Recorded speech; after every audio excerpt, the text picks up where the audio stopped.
Pour Ursula von der Leyen, l'Europe n'a pas d'autre choix que de devenir indépendante. Elle cite la forte augmentation des dépenses de défense de l'Europe ces dernières années.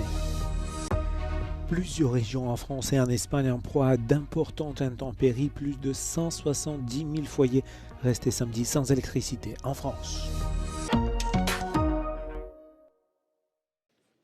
L'Europe n'a d'autre choix que d'assumer davantage de responsabilités pour sa propre sécurité, a déclaré samedi la présidente de la Commission européenne Ursula von der Leyen lors d'une conférence sur la sécurité à Munich, appelant les dirigeants européens à donner un nouvel élan aux engagements de défense mutuelle. Von der Leyen a également fait référence aux propos du secrétaire général de l'OTAN, Mark Rutte, selon lesquels l'Europe n'est pas en mesure de garantir seule sa sécurité à l'heure actuelle, affirmant qu'une Europe indépendante signifie ne pas s'appuyer constamment sur quelqu'un d'autre. Il a appelé à une coopération accrue entre l'UE et le Royaume-Uni. Europe needs to step up and has to take on its responsibility. Admittedly, it has taken some shock therapy.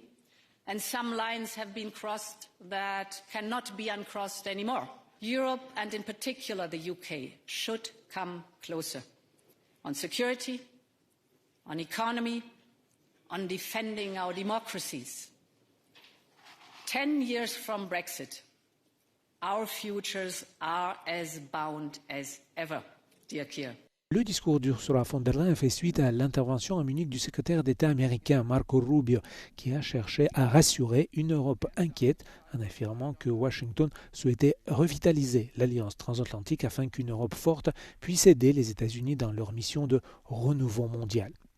Au sujet de l'Ukraine, le président Volodymyr Zelensky a qualifié de grave erreur le fait que l'Europe ne soit pas présente à la table des négociations de paix avec les États-Unis et la Russie. Zelensky a appelé l'UE à faire davantage pour lutter contre la flotte fantôme russe tout en exprimant l'espoir que la prochaine série de négociations prévue la semaine prochaine soit sérieuse et utile. Le secrétaire d'État américain Marco Rubio a appelé l'Europe à collaborer avec Washington dans une quête civilisationnelle pour sauver l'Occident lors de son discours à la conférence sur la sécurité de Munich.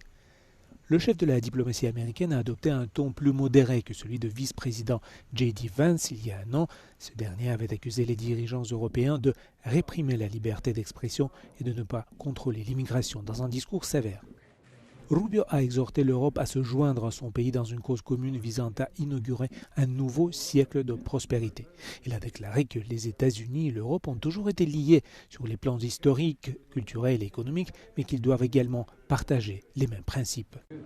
Bien que Rubio n'ait pas utilisé le langage direct privilégié par l'administration Trump, comme qualifier l'Europe de faible ou en déclin, le message fondamental est resté intact. Il a fustigé les politiciens libéraux qui, selon lui, ont fait de choix conscients de démanteler l'Occident, sa capacité industrielle et ses chaînes d'approvisionnement critiques externalisées vers des rivaux.